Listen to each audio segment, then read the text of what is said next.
How to add emojis in VN Video Editor. Want to add some fun emojis to your VN video? It's super easy and quick, and let's see how to do it. First, open your project and tap the sticker icon at the bottom of the screen. From the sticker menu, tap the emoji tab to browse popular emojis.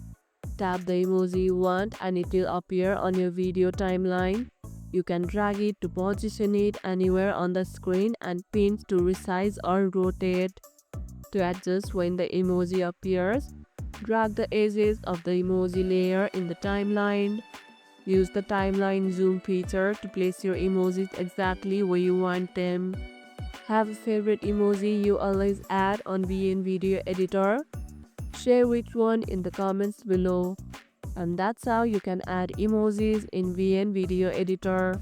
And if this video helped, hit the like button, share it, subscribe and leave a comment. Thanks for watching and I'll see you in the next one.